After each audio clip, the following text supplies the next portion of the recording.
नमस्कार, मैं हूं आपके साथ निशु शर्मा और आप देख रहे हैं हमारा खास बुलेटिन हमारा उत्तराखंड। चलिए शुरुआत करेंगे बुलेटिन के इस वक्त की बड़ी खबर के साथ, जहां प्रधानमंत्री नरेंद्र मोदी के मन की बात का 126वां संस्करण रहा। नैनीताल में सीएम धामी ने 126वां संस्करण सुना है और अन्य लोगों के साथ पीएम के मन की बात यहां पर सीएम धामी ने सुनी है। बड़ी खबर हम आपको बता रहे हैं, जहां पर प्रधानमंत्री नरेंद्र मोदी के मन की बात का 126वां एपिसोड ये रहा, जहां पर सीएम पुष्कर सिंह धामी ने तमाम अन्य लोगों के साथ प्रधानमंत्री के नरेंद्र मोदी के मन की बात के कार्यक्रम को सुना है और इसी के साथ साथ तमाम उन संदेशों को अपने असल जीवन में आत्मसात करने का आह्वान भी उनकी ओर से किया गया है। प्रधानमंत्री नरेंद्र मोदी का मासिक रेडियो प्रोग्राम मन की बात का आज 126वां ये एपिसोड रहा और सीएम पुष्कर सिंह धामी ने बेहद ध्यानपूर्वक यहाँ पर मन की बात कार्यक्रम को सुना है। उनके साथ तमाम अन्य लोग भी इस दौरान मौजूद रहे। सभी ने प्रधानमंत्री नरेंद्र मोदी के मन की बात के कार्यक्रम को बेहद ध्यानपूर्वक सुना।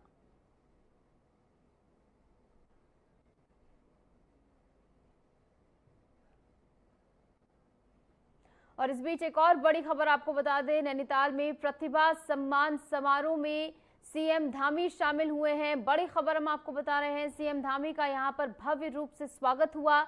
वीर भट्टी में कार्यक्रम का आयोजन हुआ है और इस कार्यक्रम में बतौर मुख्य अतिथि सीएम धामी शिरकत करने पहुंचे हैं। समारोह में सहभागिता उन्होंने दिखाई है और उनका सबसे पहले भव्य स्वागत किया गया। वीर भट्टी में इस कार्यक्रम का आयोजन हुआ है नैनीताल में। ये बेहद खास कार्यक्रम, जहां पर प्रतिभा सम्मान समारोह में सीएम पुष्कर सिंह धामी ने बतौर मुख्य अतिथि शिरकत की है। सीएम धामी का सबसे पहले यहां पर आगमन होते ही स्वागत किया गया और तमाम अन्य गणमान्य जन भी इस दौरान उपस्थित रहे। तस्वीरें भी हम आपको दिखा रहे हैं, जहां पर सीएम पुष्कर सिंह धामी जी आपको नजर आ रहे हैं मंच पर, जो कि पहुंचे इस कार्यक्रम में शिरकत करने और उनको शॉल भेंट कर उनका सम्मान किया गया। और इसी के साथ साथ तमाम अन्य गणमान्य जनों ने भी यहाँ पर सीएम धामी का स्वागत किया है। बेहद ही गर्मजोशी से उनका स्वागत यहाँ पर हुआ है और इस कार्यक्रम में बतौर मुख्य अतिथि शिरकत करने सीएम पुष्कर सिंह धामी पहुंचे। प्रतिभा सम्मान समारोह नैनीताल में इसका आयोजन हुआ है और सीएम धामी के आगमन से कार्यक्रम और ज्यादा खास हो गया।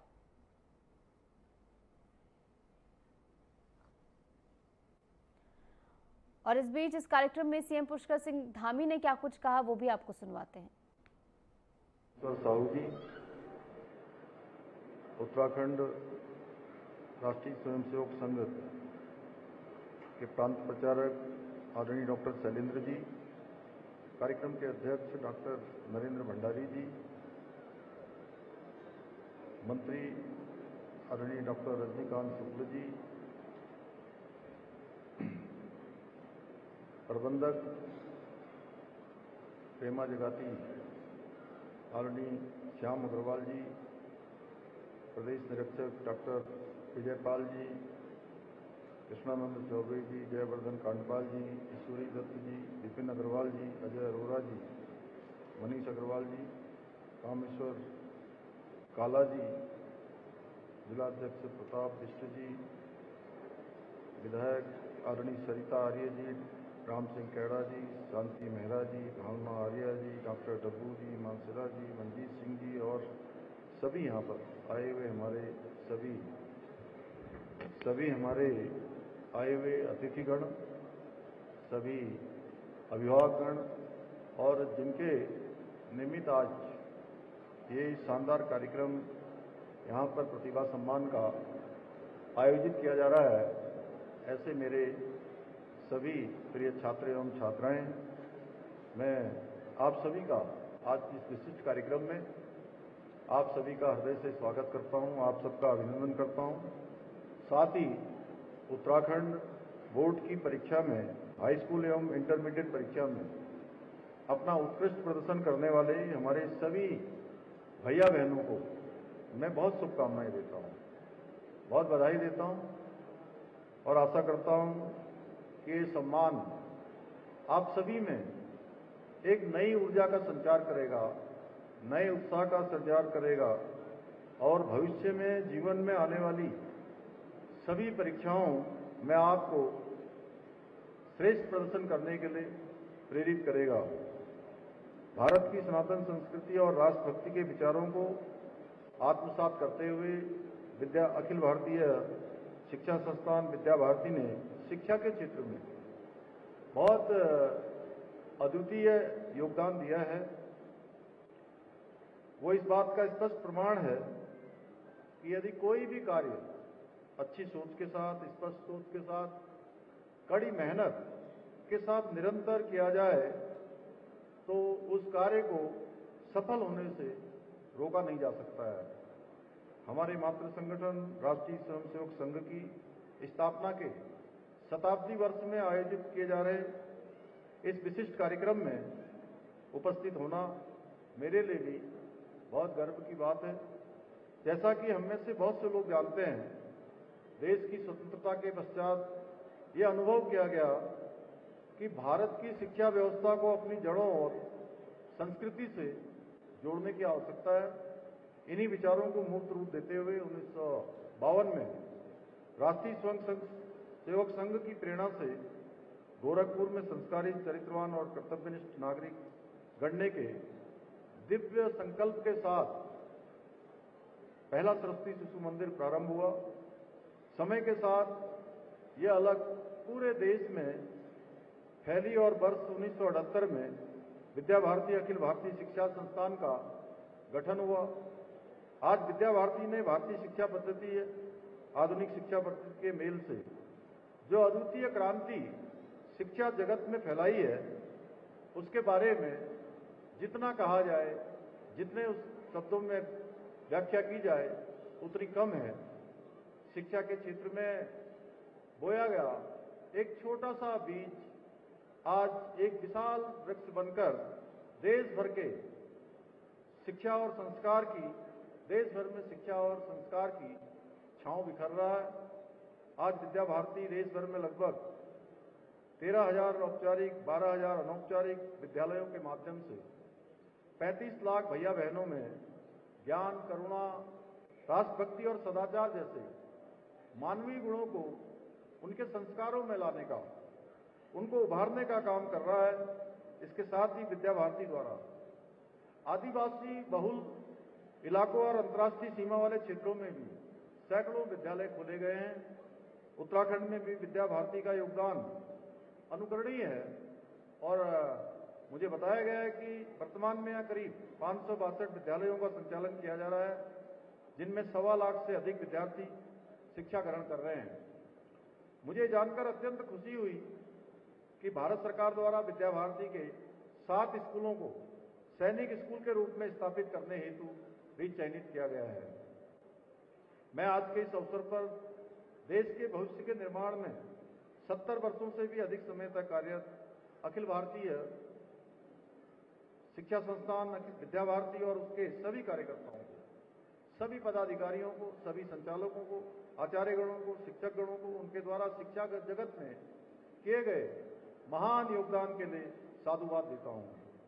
हमारे शास्त्रों में कहा गया है, विद्या नाम नरस्य भूषणम, अर्थात मनुष्य का सबसे बड़ा आभूषण विद्या है। इसलिए शिक्षा के महत्व को ध्यान में रखकर उत्तराखंड के अंदर हमारी सरकार ने सबसे पहले नई शिक्षा नीति को उत्तराखंड में लागू करने का काम किया है। साथ ही हम प्रदेश की शिक्षा व्यवस्था को और अधिक आधुनिक बनाना, और अधिक व्यवहारिक बनाना और उसको व्यवस्थित बनाने के लिए हम कई स्तरों पर नीतिगत निर्णय ले रहे हैं। राज्य के सरकारी स्कूलों में कक्षा 1 से लेकर 12 तक के विद्यार्थियों को निःशुल्क पाठ्य पुस्तकें और कक्षा 1 से लेकर कक्षा 8 तक के बच्चों को पाठ्य पुस्तकों के साथ जूता और बैग भी उपलब्ध कराया जा रहा है। मुख्यमंत्री मेधावी छात्र प्रोत्साहन योजना के तहत मेधावी छात्रों को प्रति माह छात्रवृत्ति भी दी जा रही है। इसके साथ ही प्रदेश के प्रत्येक विकासखंड के हाई स्कूल और इंटर में टॉप करने वाले छात्रों को भारत भ्रमण पर भी लेके जाया जा रहा है। अनेक जगह पर उनको नए नए ज्ञान और अनुभव इससे प्राप्त हो रहे हैं। वहीं अगर उच्च शिक्षा की बात करें तो आज प्रदेश के राजकीय महाविद्यालयों एवं विश्वविद्यालयों में आधारभूत संरचनाओं का निरंतर विकास किया जा रहा है। राज्य में 20 मॉडल कॉलेजों की स्थापना की जा रही है एवं महिला छात्रावास एवं IT लैब सहित परीक्षा भवनों आदि का निर्माण भी किया जा रहा है। इसके साथ ही हाल ही में ब्रिटेन के साथ सेवनिंग उत्तराखंड छात्रवृत्ति हेतु समझौता किया गया है, जिसके तहत 5 श्रेष्ठ विद्यार्थियों को मास्टर डिग्री के लिए ब्रिटेन भेजा जाएगा। हमने इन्फोसिस स्प्रिंग बोर्ड के साथ भी राज्य के उच्च शिक्षण संस्थाओं में कंप्यूटर आधारित विभिन्न पाठ्यक्रम संचालित करने हेतु समझौता किया है। इतना ही नहीं, राज्य के युवाओं को और बेहतर अवसर प्रदान करने के उद्देश्य से हम देश के 100 श्रेष्ठ रैंकिंग वाली संस्थाओं में प्रवेश लेने वाले युवाओं को 50,000 रुपये की प्रोत्साहन राशि भी प्रदान कर रहे हैं। इसके अतिरिक्त उत्तराखंड देश का ऐसा पहला राज्य बन गया है जहां बुनियादी शिक्षा के लिए राज्य पाठ्य चर्चा कार्यक्रम रूपरेखा तैयार की गई है। यही नहीं, विद्यालय में विद्यार्थियों की रचनात्मकता को और बढ़ावा देने हेतु बस्ता रहित दिवस को भी पाठ्य चर्चा में शामिल किया गया है। आप सबने देखा होगा, अभी कुछ ही दिनों पहले अगर घर में छोटे बच्चे होंगे तो बस्ता रहित दिवस मेरे ख्याल से कल ही था, देहरादून में तो कल था, एक दिन पहले, चूंकि। और इस बीच वक्त एक छोटे से ब्रेक के बाद फौरन हाजिर होते हैं।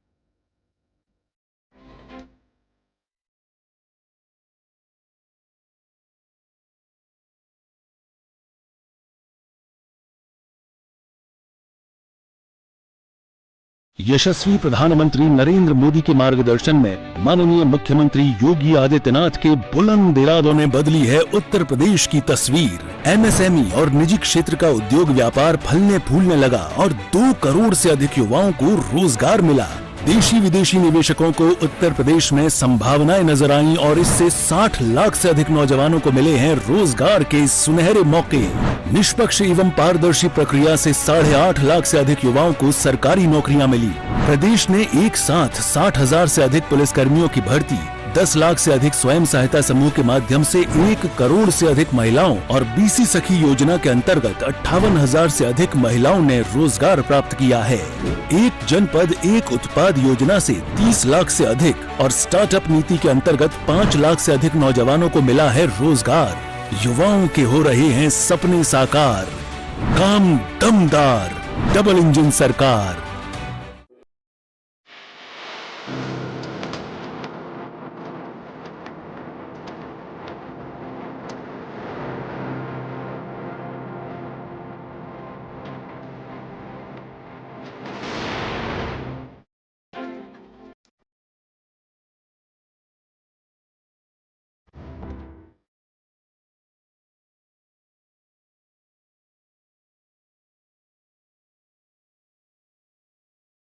स्वागत है आपका ब्रेक के बाद। चलिए एक बार फिर से रुक करेंगे तमाम खबरों का। बड़ी खबर आ रही है देहरादून से, जहां CM पुष्कर सिंह धामी आज प्रेस कॉन्फ्रेंस करेंगे। बड़ी खबर आपको बता रहे हैं, पेपर लीक मामले पर बड़ा अपडेट उनकी ओर से साझा किया जा सकता है। ये बड़ी खबर हम आपको बता रहे हैं देहरादून से, जहां पर आज देहरादून से ये खबर है और CM पुष्कर सिंह धामी के बारे में बताया जा रहा है कि आज एक प्रेस कॉन्फ्रेंस वो करने वाले हैं और पेपर लीक मामले को लेकर ये प्रेस कॉन्फ्रेंस होने वाली है। SMA पेपर लीक मामले को लेकर कई बड़े खुलासे उनकी ओर से किए जा सकते हैं, ये कहा जा रहा है। आगे बढ़ेंगे, एक और बड़ी खबर आपको बता दें देहरादून से। UKSSC पेपर लीक मामले को लेकर यह खबर है। SIT पेपर लीक मामले की जांच करेगी, तो SIT को इसकी जांच सौंपी गई है। एकल सदस्यीय आयोग का गठन हुआ है और सेवानिवृत्त न्यायमूर्ति UC ध्यानी इसके अध्यक्ष बनाए गए हैं। UC ध्यानी की निगरानी में SIT की जांच होगी। ये बड़ी खबर हम आपको बता रहे हैं, जहां पर उत्तराखंड अधीनस्थ सेवा चयन आयोग की स्नातक स्तरीय भर्ती परीक्षा यानी कि UKSSC पेपर लीक मामले की जांच के लिए प्रदेश सरकार ने SIT का गठन किया है, यानी एकल सदस्यीय आयोग का गठन इसके मद्देनजर किया गया है। नैनीताल हाईकोर्ट में जो है सेवानिवृत्त न्यायमूर्ति रहे हैं और UC ध्यानी जो है उनको आयोग का अध्यक्ष बनाया गया है। आयोग SIT की जांच आख्या का संज्ञान लेकर मार्गदर्शन भी प्रदान करेगा। बता दें कि यूके SSSC की 21 सितंबर को स्नातक स्तरीय भर्ती परीक्षा के दौरान हरिद्वार के केंद्र में प्रश्न पत्र के 3 पन्ने बाहर आने के बाद सोशल मीडिया पर तेजी से वायरल हो गए थे। इस मामले में प्रदेश सरकार ने न्यायिक निगरानी में SIT जांच कराने के लिए हाईकोर्ट के सेवानिवृत्त न्यायमूर्ति BS वर्मा को नियुक्त किया था, लेकिन न्यायमूर्ति वर्मा ने निजी कारणों और समय के अभाव के चलते सरकार की ओर से दी गई जिम्मेदारी लेने में असमर्थता जताई थी। ऐसे में अब जो है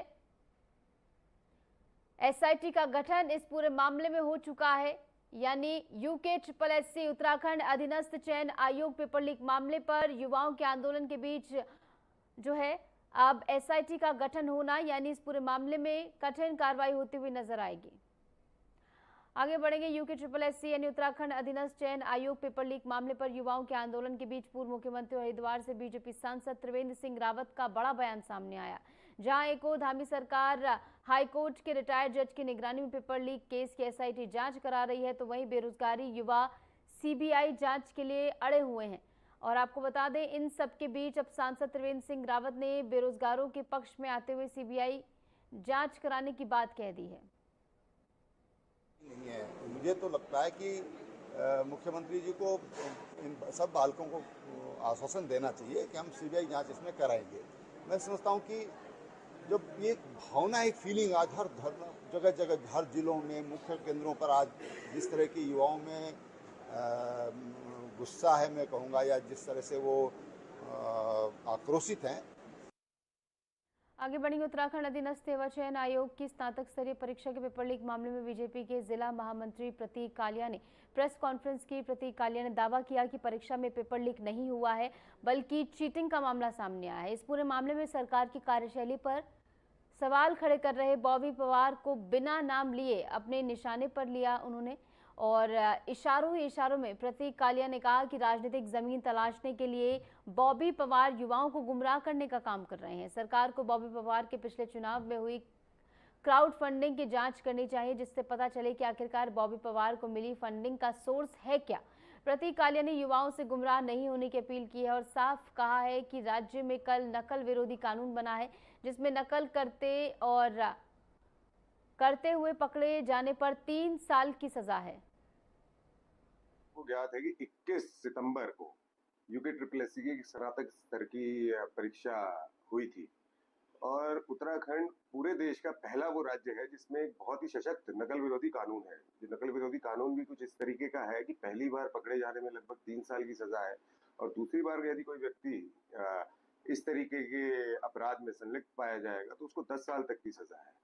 तो ऐसा नकल विरोधी कानून जो उत्तराखंड की सरकार, माननीय हमारे CM आदरणीय पुष्कर सिंह धामी जी लेकर आए, उसके बाद ये परीक्षा हो रही थी। परीक्षा से पहले कोई पेपर लीक नहीं हुआ, ऐसी कोई जानकारी नहीं है, परंतु परीक्षा शुरू होने के आधे घंटे बाद एक किसी खालिद नाम के व्यक्ति द्वारा ये पेपर अंदर से फोटो खींच के उसका स्क्रीनशॉट किसी महिला को भेजा जाता है, जितना मेरे संज्ञान में है ये मामला, जितना मुझे मीडिया के माध्यम से पता लगा है।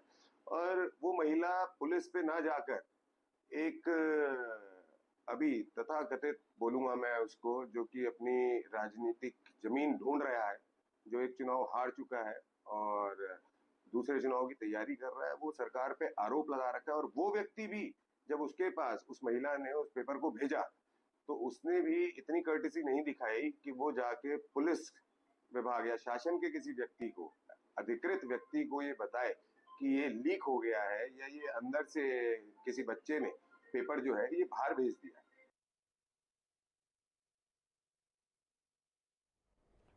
आगे बढ़ेंगे। उत्तराखंड छात्र संघ चुनावों में ABVP का परचम लहराया है। 27 कॉलेजों में ABVP की निर्विरोध जीत हुई है। सरकार की नीतियों को युवाओं का समर्थन मिलता हुआ नजर आ रहा है। 27 कॉलेजों में अध्यक्ष पद पर निर्विरोध निर्वाचन हुआ है। DAV PG कॉलेज देहरादून में परचम लहराया है। HNB गढ़वाल विश्वविद्यालय में भी परचम लहराया है। राष्ट्रीय हित पारदर्शिता के मुद्दे को प्राथमिकता यहां पर मिली। नकल विरोधी नीति, रोजगार योजनाओं का असर देखने को मिला है, जहां पर सरकार की नीतियों को साफ तौर पर अब युवाओं का समर्थन मिलता हुआ नजर आ रहा है। DAV PG कॉलेज में परचम लहराया है और ऐसे में उत्तराखंड छात्र संघ चुनावों में एबीवीपी का साफ तौर पर यहां पर पलड़ा भारी होता हुआ नजर आया। 27 कॉलेजों में जो है निर्विरोध निर्वाचन हुआ है और ऐसे में कई मुद्दे हैं जिनको लेकर जो है प्राथमिकता यहां पर दी गई, जिसमें राष्ट्रहित और नकल विरोधी नीति को यहां पर जो है प्राथमिकता दी गई और इसी के मद्देनजर एबीवीपी यहां पर जीत हासिल करती नजर आई। इस बीच एक और बड़ी खबर आपको बता दें, उत्तराखंड के पर्यटन को तगड़ा झटका लगा है। बता दें कुमाऊं गढ़वाल के बीच हवाई यात्रा बंद कर दी गई है और फ्लाई बिग ने ये हवाई सेवा बंद की है। देहरादून पंतनगर वाया पिथौरागढ़ हवाई सेवा जो है वो बंद की गई है। सीमांत के लोगों को देहरादून पहुंचने में अब ज्यादा समय लगेगा। देहरादून पहुंचने से जो है अब और ज्यादा समय उन्हें लगेगा, यानी देहरादून में फिर से 15 से 16 घंटे अब पहुंचने के लिए पर्यटकों को खर्च करने होंगे। तो बड़ी खबर हम आपको बता रहे हैं, जहां पर कुमाऊं गढ़वाल के बीच रास्ता जो है वो बंद कर दिया गया है। फ्लाई बिग ने ये उड़ानें जो है बंद किए, देहरादून पंतनगर वाया का ये पूरा रास्ता, और ऐसे में उत्तराखंड के पर्यटन को तगड़ा झटका लगते हुए आगे बढ़ेंगे। चमोली के ग्रामीण क्षेत्रों को जोड़ने वाली तलवाड़ी विजयपुर मुख्य सड़क पिछले 1 महीने से बंद है, जिससे स्थानीय ग्रामीणों को भारी परेशानियों का सामना करना पड़ रहा है। बताया यह जा रहा है कि ये सड़क 22 अगस्त को हुई अतिवृष्टि के बाद से बाधित है और अभी तक इसे ठीक नहीं किया गया है। सड़क बंद होने के कारण ग्रामीणों को आवागमन और स्वास्थ्य सेवाओं और आवश्यक सामग्री की आपूर्ति में खासी दिक्कतें आ रही हैं।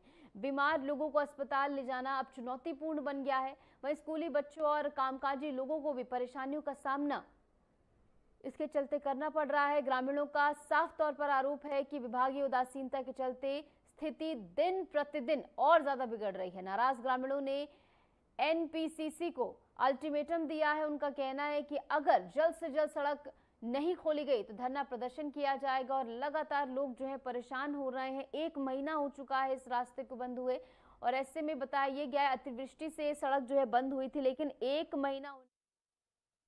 पहले आपका धन्यवाद।